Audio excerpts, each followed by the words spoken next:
Well, hello everyone, and a very warm welcome to the second RIDI Roundtable. Last week we did one on the public sector, which you might have seen, and this week we're looking at the private sector. I'm Jane Hatton, and my day job is that I run Evenbreak, a not-for-profit job board for disabled job seekers. And I'm also on the executive board of RIDI, and this year had the very grand privilege of being the chair of the judging panels for the RIDI Awards. So I'm not going to give you any spoilers today because I'd have to kill you. So we're going to look today at the private sector, and we've got a great panel of people to talk about that with us, and I'm going to ask them each to introduce themselves. So can I go to you first, Mel, please? Hi, thanks, Jane. I'm Mel Forbes. I've been in the recruitment industry now for 30 years, which makes me feel terribly old, and been a member of the RIDI exec for, I think now coming up 7 years. I'm actually, have had the privilege of working across the private sector and public sector, but private sector mainly in the outsourcing market. So yes, really pleased to be here and looking forward to the roundtable. Thank you very much. And Paul? Hi, thanks, Jane. So I'm Paul Awcock. I'm Head of Talent Acquisition at Lloyd's of London currently. As with Mel, I too have had 30 years in the recruitment industry, but I am older. So thanks for that, Mel. I am a executive committee member of RIDI, have been for I think about 5.5, maybe 6 years. Really passionate about what we do and how we achieve what we do achieve, and looking forward to this roundtable in terms of taking us to the next level. So thank you. Thanks, Paul. And Ty. Thanks, Jane. Yeah, I'm Ty Jones, Director of CSR and Engagement at DWF. We're a global legal business. I've been a member of RIDI on the exec board for a year. I joined just before the awards last year.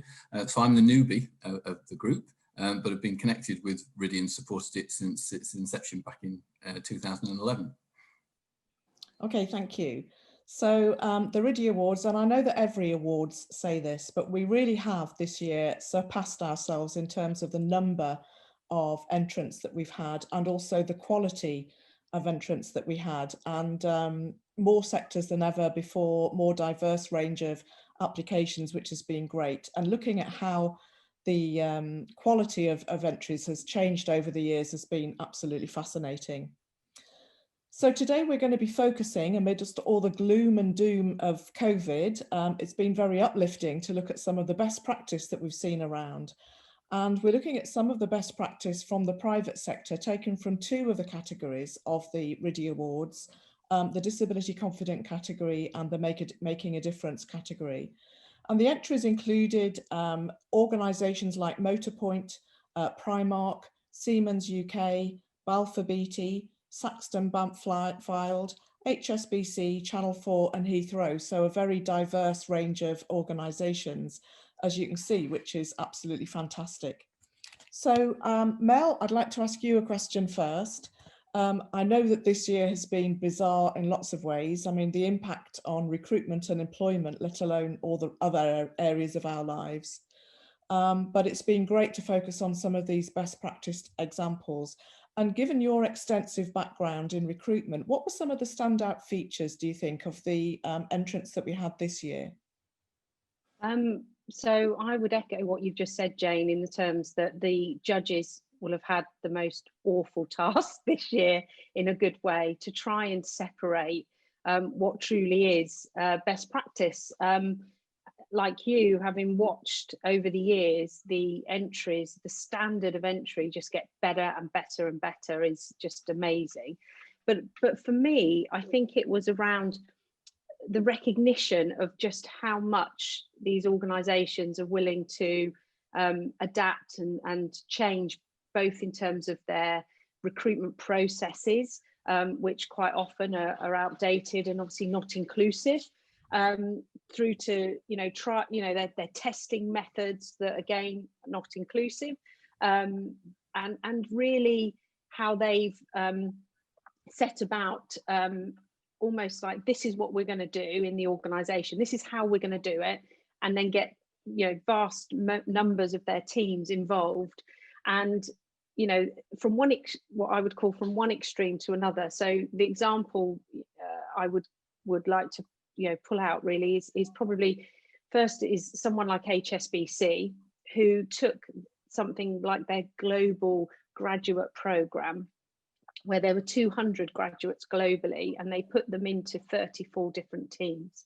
And within the UK, their 60 graduates worked on technology that would make the lives of their customers with disabilities better.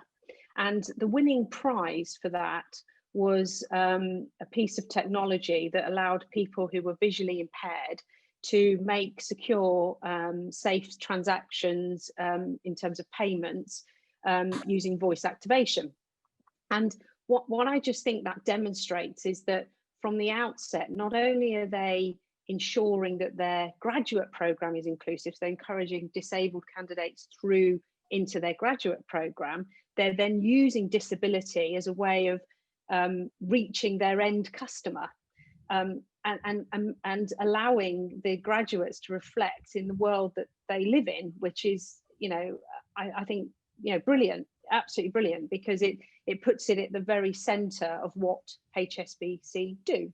So that was a great example, and the fact that it's global. But then even if I look at someone like Motorpoint, so this is on a much smaller scale, where they set about changing practices, processes, attitudes, behaviours, actually to hire one disabled candidate. But that impact on that one individual was huge. And the fact then that they can now repeat that, it's sustainable. So they can say, actually, we can repeat this again, and we're hiring the next person with disability. So I think that for me has been fantastic. And the fact that nobody's in this on their own. So RIDI, it's something we've been involved in, all of us in some shape or form for some time. But there's other, the other organisations that these companies have collaborated with to partner to ensure best practice. So I love it that they've just pulled on the resources and people that they can to make the change, and that's been really, really important. So Siemens is another example. They're all great examples. I could talk for ages, as you all know. I can talk for ages, but I could talk for ages passionately about this, because I'm just so chuffed that, really chuffed that the likes of Heathrow and Siemens, that are seen as these big organisations, perhaps have had processes in place for a very long time, that have really set about adapting and changing. So I think the key messages around recruitment as such has been adapting, change, partnering, and making a difference. It's been huge. Definitely. And you're right, it was very difficult for the judges to make decisions, because, actually every entrant had something really good. And what we want to do at RIDI is look for opportunities to be able to share that best practice, because the whole point really is that other organisations can learn from it and think, well, maybe we can adapt that for our organisation. And I love the example that you gave about HSBC, because one of the things we've been saying at RIDI for a long time is, if you employ more disabled people, then you will actually change the way you service your customers, the delivery that you have. So it's not just about employing disabled people, it's about changing everything within an organisation and upping the stakes and just making everything so much more inclusive for customers, not just for employees. Yeah, that's great, thank you. And Paul, you've been involved with RIDI, for very many years.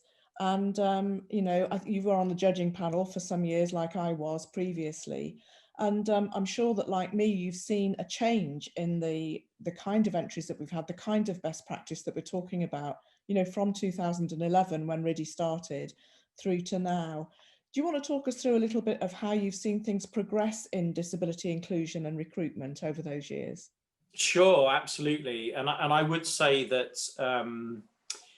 for me, it has absolutely been about the evolution of, and the most important takeaways for me right now are the volume of entries that we had comparative to previous years, the breadth of sector, that we have, so we can really enjoy looking at different sectors, different organizations, whether they're on grand scale or small scale.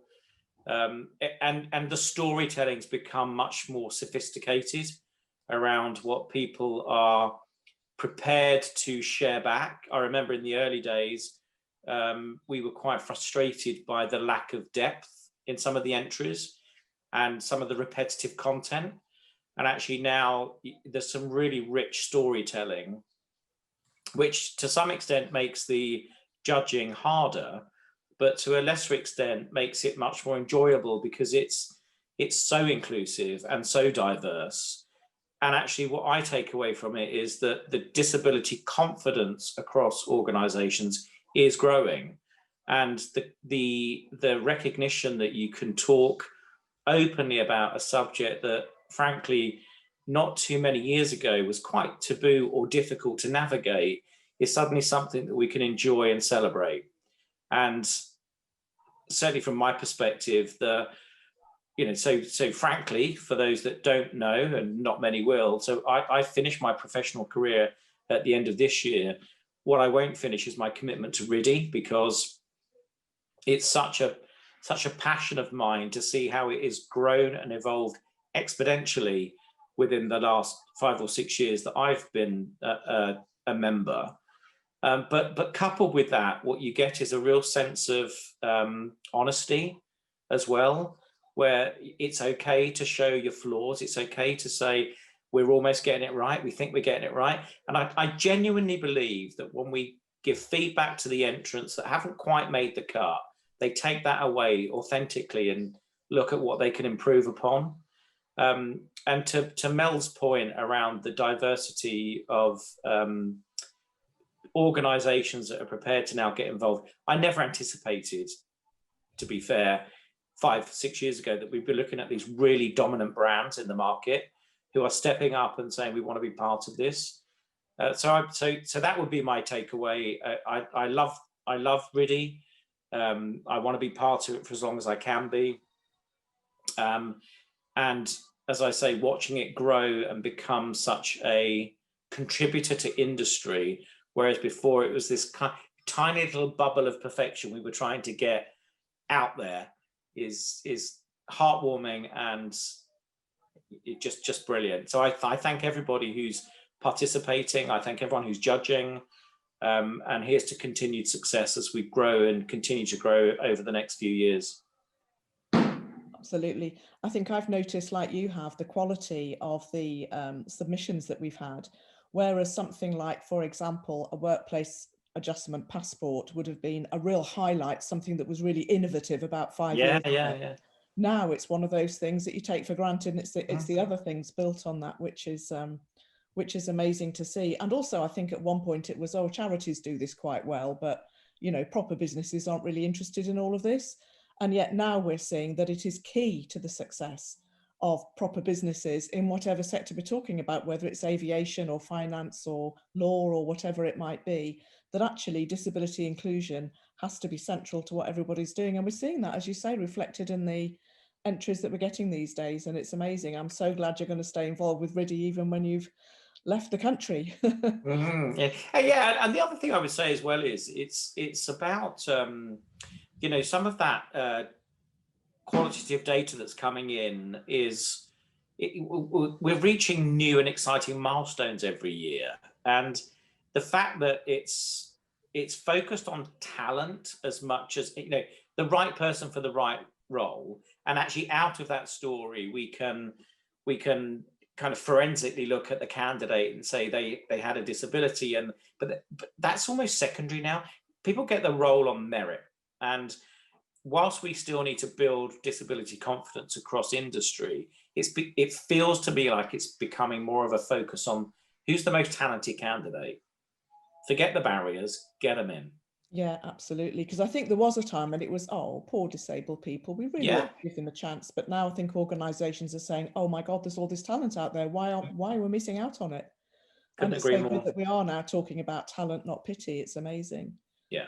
Agree. Ty, you must have seen in your experience, obviously you're in the legal sector, like the financial services sector, have really been leading the way in this field over the years.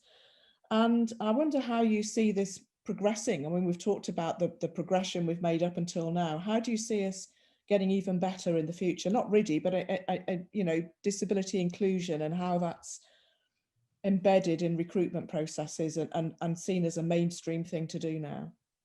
Yeah, certainly if I address the legal sector first, before going wider, I mean, clearly as a service provider, the legal sector is very much driven by their clients, and it's been really interesting as clients have developed their disability confidence and competence, that they push expectations through their supply chain, and I think there aren't many law firms out there that won't be put on the spike in terms of their, not only their commitment to inclusion, but demonstrable evidence that suggests that actually their diversity agenda and inclusion agenda aligns with their clients. So I think clients are in a position where they can both help and hinder the inclusion agenda depending on their own level of disability competence and confidence. So I just wanted to make that point. I think the other aspect that I've seen is as a result of COVID, it's been really interesting to see how it's driven positive culture change. The push, particularly in terms of the legal sector, which is often seen as quite traditional in its hierarchy and systems and processes, the way it does things. Seeing workforces en masse having to relocate from their office into their homes has really accelerated a focus on culture and what it means to ensure that colleagues who work for you have a true sense of value and a sense that they belong. And I think, you know, what we've seen is a lot of businesses having to react in the short term to getting people online and productive as a result of COVID. Now firms are going back and actually saying, well, if this is going to be a sustainable way of working, how do we make sure you're better supported? How do we put those workplace adjustments in place? What workplace adjustments do you actually need? And I think that's really important, because there was a survey that the Solicitors Regulation Authority did, I think it was pre-COVID, certainly earlier this year, that highlighted the fact that there are still many people in the profession, the legal profession, that are reluctant to talk about any needs that they might need addressing by their employer. So it would be interesting to repeat that that survey again, you know, now that we're kind of navigating our way through living with COVID. I think what's been interesting as well is that the whole sort of aspect of where the legal firms have actually raised their own game. A couple of things that spring to mind. It's really interesting to see a handful of law firms now that are starting to publish disability pay gap data.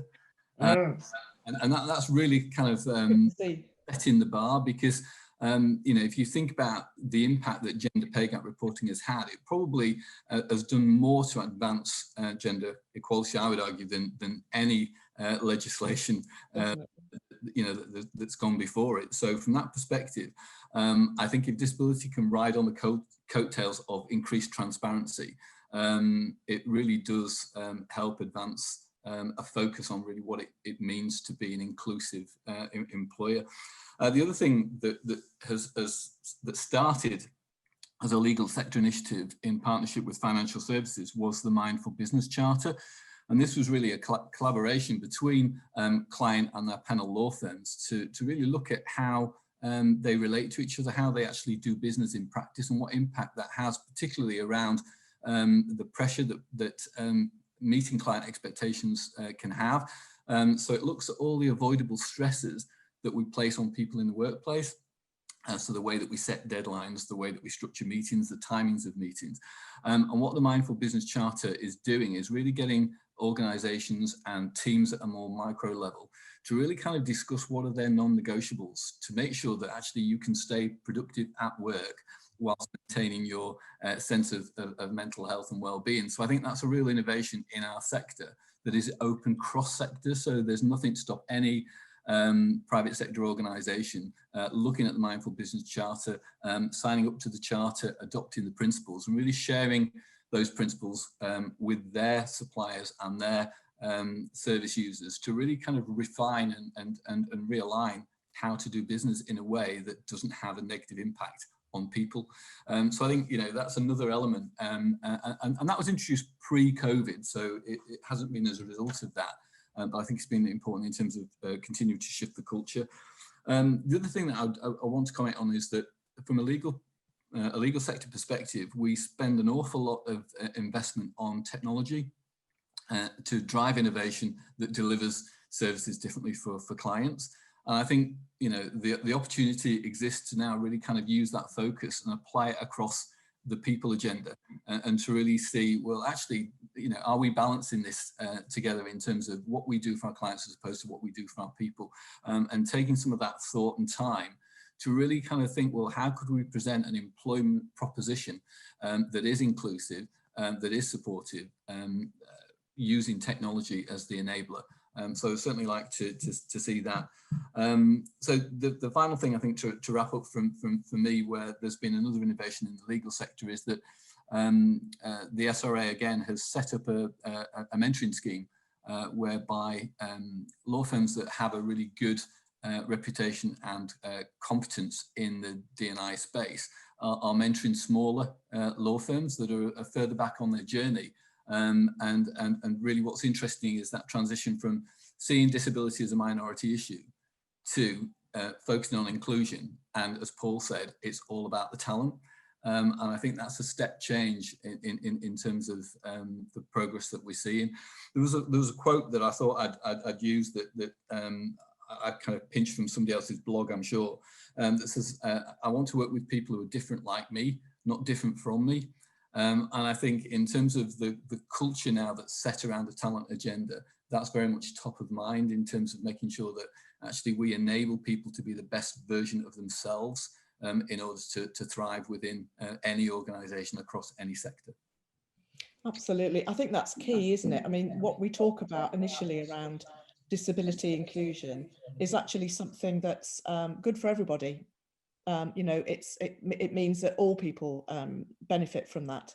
And, you know, I think it's really good that we're doing things like people working from home isn't now just seen as a reasonable adjustment for a disabled employee. It's an adjustment for anybody, you know, who might. You know, Jane, I was just about to comment on that myself. So at Lloyd's, we've continued to hire through the entire pandemic.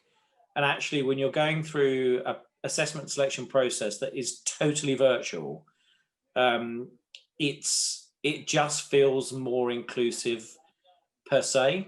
Definitely. And it's actually risen to the top of the kind of agenda at Lloyd's, that equipping people to work more efficiently at home is no longer seen as a reasonable adjustment. It's seen as the requirement to enable people to work. So you've kind of almost lost that badge. It's like, you know, what do you need? And we will equip you. And it's brilliant to a large extent, because it kind of doesn't matter that working in your own environment, the only thing I'll caveat, I would say, is people are working longer hours, right? So that's a discipline we need to kind of carve out. But I just love the fact that we can onboard people at home actually more efficiently than we can onboard them in the building quite often. So it is definitely, amongst all the doom and gloom of COVID, there are some very positive outcomes that will reshape future hiring. Yeah, and I think our opportunity is to make sure that the pendulum doesn't to a command and control culture within an organisation. Sure. It stays in the trust and empowering phase. Actually, you're judging people on what they do and what they produce, as opposed to time served and where they serve that time whilst they're on the clock. I think the other opportunity is around now kind of moving the dial, so where organisations have committed to disability confidence, that they make sure they do transition through to employer status and actually evolve into becoming disability confident leaders. You know, certainly within the legal sector, there's only you know, a couple of law firms that have actually achieved leadership status. So I think the opportunity is there, you know, and as a point of difference, given where the client expectations are going. It really will set out, you know, what responsible business looks like in terms of trying to compete for business in, you know, once we never get way through the pandemic. So I think enabling businesses to transition through that disability confident line is really key. We want to see more disability confident leaders, but more employers stand up and really kind of push this into their own supply chains for sustainable change. It's interesting, isn't it? Because there's been a debate before about whether the public sector or the private sector are better at this. I don't think it's a competition. I think it's good that we're all raising our game. But I think what this has proved is that the public sector, you know, have got a lot to learn from the private sector and vice versa. What I love about the private sector is that it's doing it for what I would call the right reasons. It is about talent. It's about recognizing you need that competitive advantage. And in order to do that, you need a breadth of skills and perspectives and different styles of thinking within your organization. And so it's good that because I think employers really, whether they're public or private sector, are the ones who are really going to drive change in society generally on how we look at disabled people, how we support disabled people, and seeing us as part of the mainstream world. You know, we are employees, we are customers, we are employers, all of those things. And then it just becomes much more inclusive for everybody. We haven't got those dividing lines. Well, candidate experience has been top of the agenda for many of these organisations for such a long time, but it's been candidate experience without thinking of inclusive candidate experience.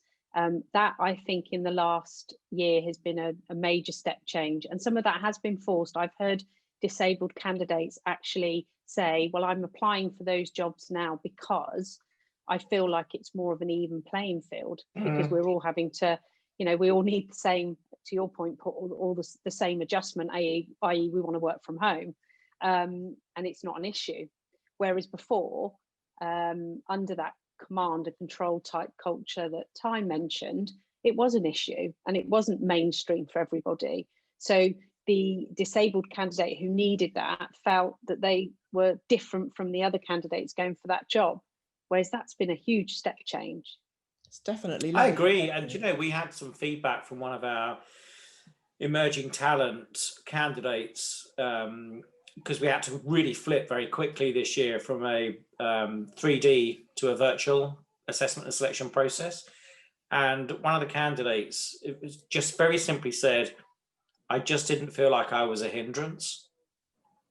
Because to your point, Mel, it's an even playing field. So, but that's quite a powerful statement, right? Because no one wants to feel like a hindrance, do they? Yeah, yeah. So if nothing else, if you can start to just rub out some of those feelings and perceptions, we're on the right trajectory from my view. Absolutely.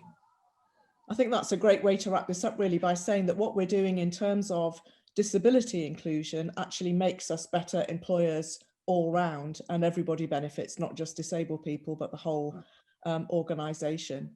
Thank you very much. And in a post-COVID world, we're going to be judged on our actions today. Definitely. Absolutely, so definitely. Let's make that change happen. And we don't have to come to work in a shirt and tie. That's another one. We can keep our pajama trousers on. Oh, did I say that out loud? I'm sure they're very smart, Jane. They are beautiful. So thanks to all the panelists. Thanks to all the people who entered the RIDI Awards this year. Thanks to all of the judges, of which we had many very high-profile people on our judging panel this year, which was lovely. And thanks, of course, to all of you for listening, if indeed you have been doing so. So the awards themselves are taking place on the 3rd of December, when the finalists have already been announced, and we'll be announcing the winners. And if you want any more information about RIDI or about the awards, please go to our website on www.ridi.org.uk. And thank you very much for being involved with RIDI, and we hope to see you soon.